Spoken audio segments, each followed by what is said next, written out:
안녕하세요. 헤어름 선교 방송 진행을 맡고 있는 목사 김성광입니다. 반갑습니다. 요즘 밖에 나가 보셨습니까? 진달래도 피었고요, 목련도 피었고, 저희 사는 곳 위에 계양산에 있는데 거기 가면은 철쭉 같은 것도 많이 피었고요, 개나리도 많이 핀 것 같기도 하고, 참 좋은 계절 왔습니다. 가지 얇것만 같았던 겨울이 지나가고 있습니다. 근데 아침 저녁은 날씨가 좀 쌀쌀해요. 연로하신 분들 감기 조심하시고요. 오늘은 칼럼 흘려 보내지 않으면 썩는다라고 하는 제목을 가지고 나왔는데요. 어떻습니까? 웅덩이나 보면은 고인물이 썩게 되어 있잖아요. 그래서 고인물을 썩지 않기 위해서는 자꾸 물을 흘려 보내야 되는 것이고, 또 위에서 새로운 물을 공수받아야만이 항상 새 물을 유지할 수가 있는 것이죠.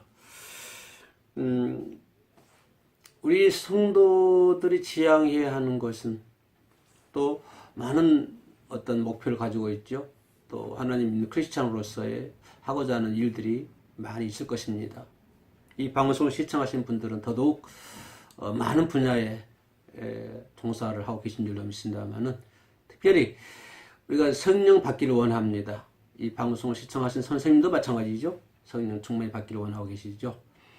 우리뿐만 아니라 모든 크리스찬이 한다면 다 똑같은 그런 생각을 하고 있을 줄로 생각이 됩니다. 성령 받기를 원합니다. 우리는 분명히 성령 받아야 할 이유가 있죠. 또 어떤 성령 받아야 할 목적도 있고 목표도 있고요. 또 성령을 받으면 우리가 해야 할 일들이 있고요. 그래서 우리는 성령 받기를 원하고 있습니다. 그렇다면 이점에서 제가 질문 하나 할게요. 성령 받은 다음에는 무엇을 할 것인가? 라고 하는 문제입니다.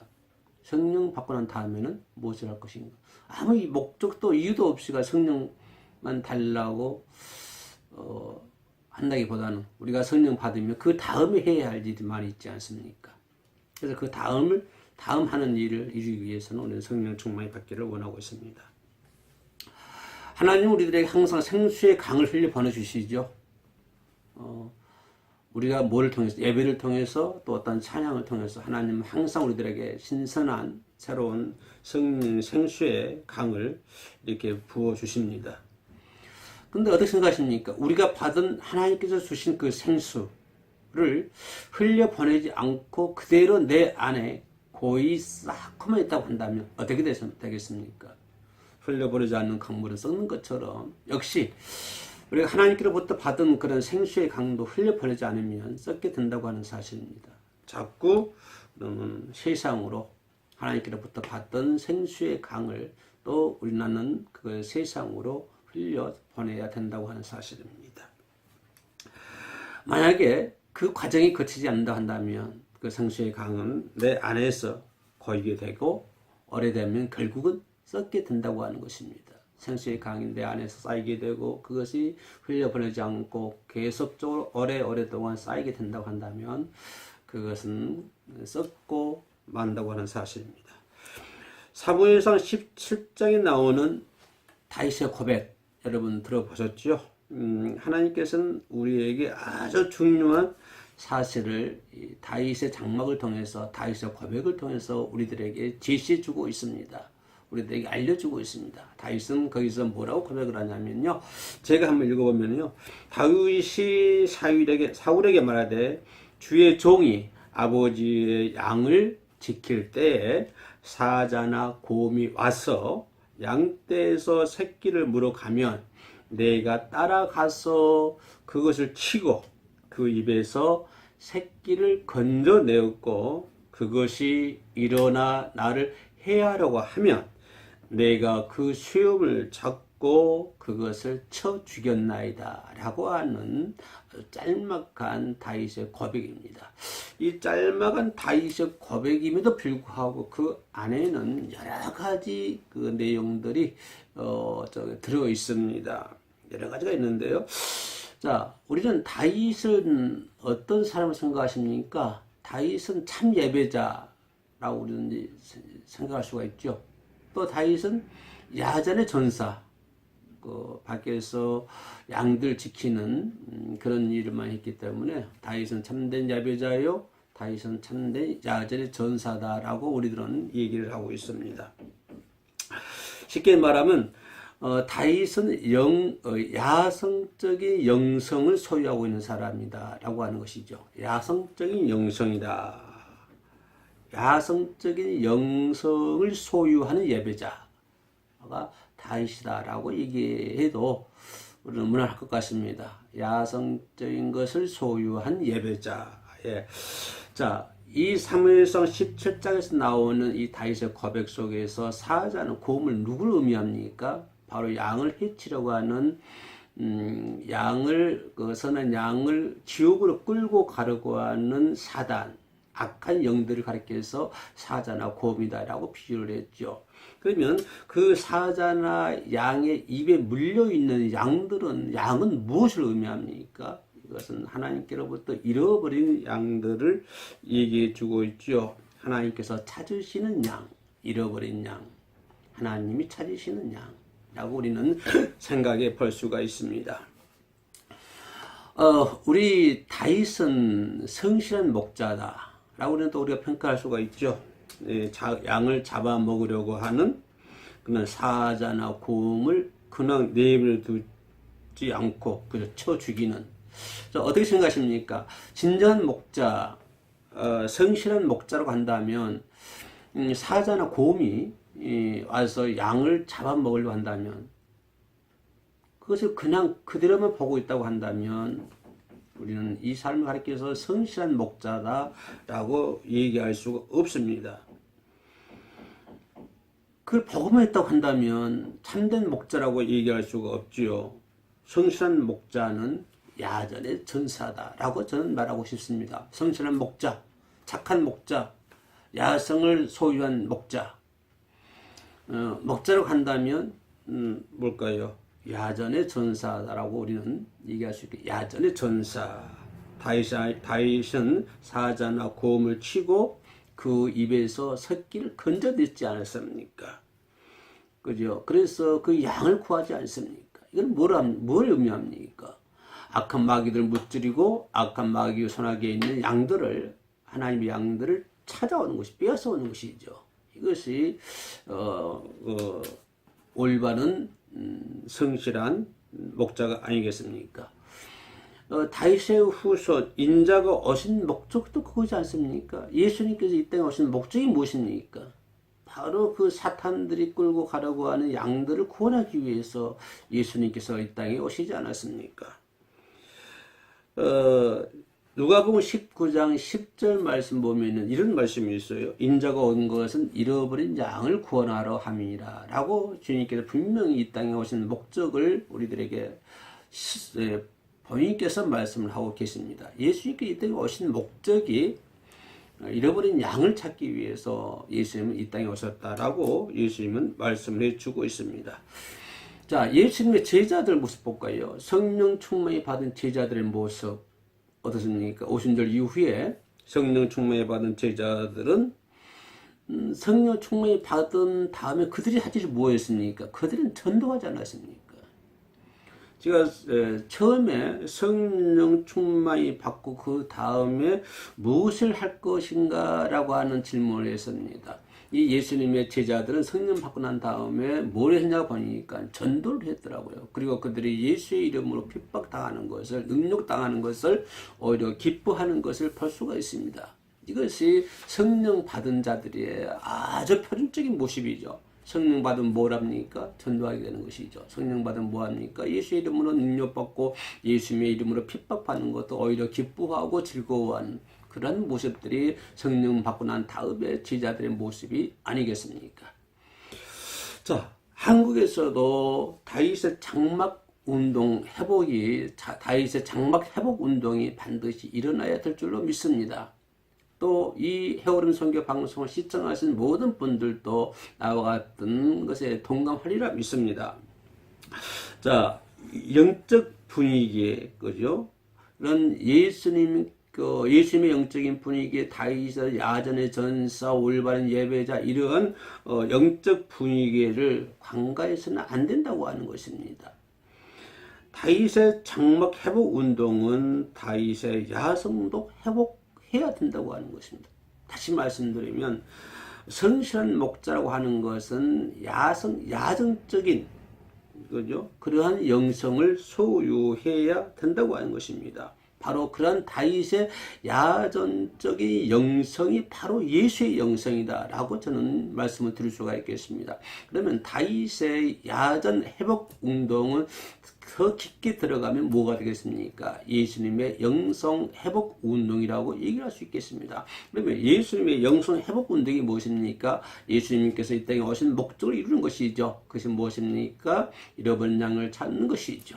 그죠? 사자나 곰에게 먹게 들어가는 그런 양들을 사자와 곰을 물리치고 그들의 입에서 악한 사단의 입에서 악한 영들의 입에서 양들을 빼앗아 오는 것이죠. 구원해 오는 것이죠. 바로 신랑이신 예수님을 맞이해야 하는 신부의 영성이 그러한 영성이 아니겠습니까? 자, 우리가 뭡니까? 우리는 기름 부음을 받은 하나님의 종들이죠. 그러면 장막 안에서 기름을 부음을 받고 하나님께로부터 예수 그리스도께로부터 기름을 부음을 받고 그대로 머무르고 있다고 한다면 어떻게 되겠습니까? 그러면 우리는 그 기름을 왜 부으시는가? 하나님은 나에게 왜 성령의 기름을 부으십니까? 우리는 그 기름 부음을 받고 그 자리에 머무르고 있다고 한다면 나는 그분에게 이렇게 질문하고 싶습니다. 하나님은 당신에게 왜 기름 부음을 하셨을까요? 라고 질문하고 싶습니다. 이것은 내 스스로에게도 질문합니다. 나는 하나님은 왜 나에게 성령의 기름을 부으셨을까? 왜 하나님은 나에게 기름 부음을 받으셨을까? 그 기름 부음을 받고 장막 안에서 그대로 그 자리에 머무르고 있다고 한다면 이것은 이 하나님의 기름 부음에 반하는 것이죠. 우리가 장막 안에서 그토록 원했던 성령님, 그분의 예수를 증거하는 영이라고 하는 것입니다. 우리가 하나님께로부터 기름 부음을 받았으면 뭘 해야 됩니까? 예수를 증거해야 된다고 하는 것입니다. 곰과 사자를 물리쳐야 된다고 하는 것입니다. 그들의 입에서 양들을 구출해 와야 된다고 하는 것입니다.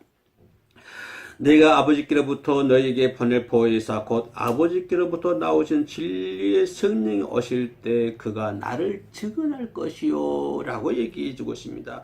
너희도 처음부터 나와 함께 있었으므로 증언하느니라 라고 요한복음 15장 26절과 27절에서 우리들에게 말씀을 해 주시고 있습니다.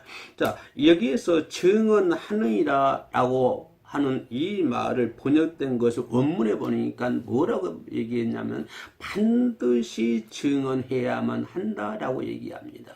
자, 성령 기름 부음을 받았으면요 반드시 뭘 해야 된다? 예수님을 증거해야 된다고 하는 것입니다. 이것은 해도 되고 안 해도 된다고 하는 것을 원문 그대로 보면은 반드시 성령 기름 부음 받은 자는 예수님을 증거해야 된다. 라고 우리가 생각해 볼 수가 있겠습니다. 정확하게 확실하게 표현을 해주고 있습니다. 자, 수많은 예배 현장들이 있습니다. 수많은 찬양의 현장들이 있습니다. 세계 방방곡곡에서 찬양을 드립니다. 온 세상 방방곡곡에서 하나님을 예배를 드리고 있습니다. 자, 하나님의 자녀들이 하나님의 장막 안에서 열광적으로 하나님께 예배드립니다. 하나님의 종들이 장막 안에서 열광적으로 하나님을 찬양합니다. 그리고 말씀을 선포합니다. 열광적으로 예배하고 열광적으로 찬양하고 열광적으로 하나님의 말씀을 선포합니다. 그런데 말입니다. 성령 충만한 그 현장을 나와서 집으로 돌아가는 그 길에 그 열광적으로 찬양하는 그 현장에 나왔을 때, 그 현장에서 나왔을 때 그 열광적으로 말씀을 선포하는 그 현장에서 나와서 집으로 돌아갈 때에 자기 옆을 지나가는 사람들의 영혼에 관심이 없는 것을 우리는 많이 볼 수가 있습니다. 장막 안에서는 열광적이었고 장막 안에서는 그토록 열정적이었는데 그 장막에서 나와서 집으로 돌아가는 발길에 곰이나 사자들이 양떼들 물고 지옥으로 끌고 가는 그 모습을 바라보면서도 가만히 있고 그냥 지나간다고 한다면, 그런 모습을 본다고 한다면, 예배 때 그들이 그토록 찾고 있던, 그들이 그렇게 사모했던 성령님의 증거의 영이심을 놓치고 만다고 하는 사실입니다. 안타까운 부분들이죠. 그 열정적인 모습들은 다 어디로 갔습니까? 그 열광적인 그들의 그 모습들은, 그들이 찾고자 하는 그 모습들은, 그들이 부르고자 했던 그 모습들은, 그들이 찾고자 했던 그 모습들은 밖에 나와서는 하나도 찾아볼 수 없다라고 하는 것입니다. 증거의 영을 놓치고 있다고 하는 사실입니다. 우리는 성령받아 예배하고 성령받아 춤을 추고 성령받아 찬양을 합니다. 성령받아 말씀을 선포합니다. 성령 받으면 뭐 해야 됩니까? 예수님의 제자들처럼 뭐를 전해야 됩니까? 예수를 증거해야 되는 것입니다. 이것이 성령 받은 자들의 모습이죠. 우리 예배하는 것도 예수를 증거하는 것이고 찬양하는 것도 예수를 증거하는 것입니다. 베드로는 하나님께서 우리를 구원하신 이유가 예배자로 부르시기 위함이고, 예배자로 부르신 이유는 바로 하나님의 아름다운 덕을 선전하기 위함이라고 베드로는 고백을 하고 있습니다. 다시 말씀하면 하나님께서 저와 여러분들 구원하신 이유가 무엇입니까? 베드로에 의해서 보면은 우리를 예배자로 부르기 위해서 하나님은 나를 불러주신 줄로 믿습니다. 하나님은 저와 여러분들을 하나님의 예배자로 부르시기 위해서 저와 여러분들을 불러주신 줄로 믿습니다. 그러면 주님께서 나를 예배자로 부른 이유가 뭐냐면 바로 하나님의 아름다운 덕을 선전하기 위함이다 라고 베드로는 고백하고 있습니다.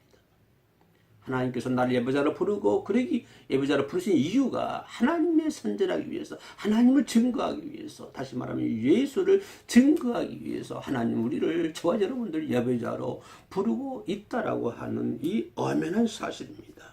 베드로전서 2장 9절에 나와 있는 말씀 보면은 너희는 택하신 족속이요 왕같은 제사장들이요 거룩한 나라요 그의 소유가 된 백성이니 이는 너희를 어두운 데서 불러내어 그의 기이한 빛에 들어가게 하신 이의 아름다운 덕을 선포하게 하려 하심이라. 하나님의 아름다운 덕을 선포하기 위해서 하나님은 우리를 불러주신 줄로 믿습니다. 그리고 그의 하나님의 기이한 빛에 나로 하여금 들어가게 만드는 것입니다. 하나님께서 나를 그렇게 불러주시는 것이요. 그러면 하나님의 그 기이한 빛에 나를 들어가게 만든 이유가 뭐냐면 바로 하나님의 덕을 선포하기 위함이라고 하는 것입니다. 우리는 찬양의 기이한 빛에 들어갑니다. 우리는 예배의 기이한 빛에 들어갑니다. 말씀의 기이한 빛에 들어갑니다.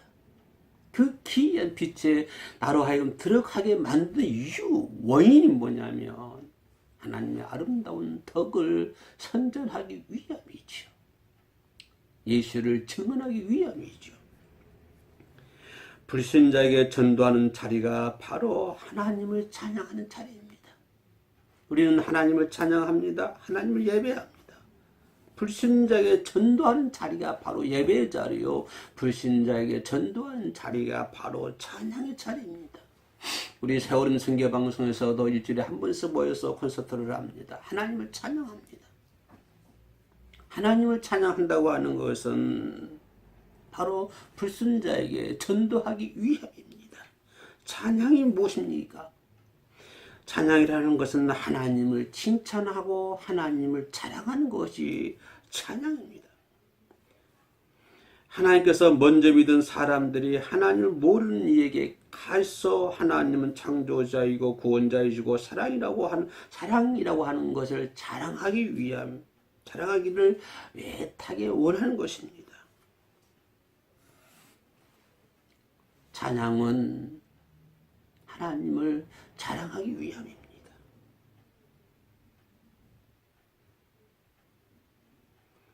예배를 통해서 또한 찬양을 통해서 우리는 세상에 나가 복음을 전파하는 것으로 나타나야 될 줄로 믿습니다. 찬양을 한다고 하는 것은 그 결과는 뭡니까? 세상에 나가서 뭘 전해야 된다? 복음을 전해야 된다고 하는 것으로 이어져야 된다고 하는 것입니다. 장막 안에서만 찬양하는 것이 아니라 그는 장막 안에서 찬양을 통해서 그것이 흘러 넘쳐서 세상에 나가서 복음을 전해야 된다고 하는 사실입니다. 흘려 보내지 않으면 결국은 썩게 되어 있습니다. 이 방송을 시청하신 저와 여러분, 하나님의 복음을 흘러내리고 성령을 흘러내리고 하나님의 은혜를 흘려보내고 그래서 많은 자들이 나와 함께 찬양하고 하나님께 예배하는 야전의 전사가 반드시 되어야 될 줄로 믿습니다.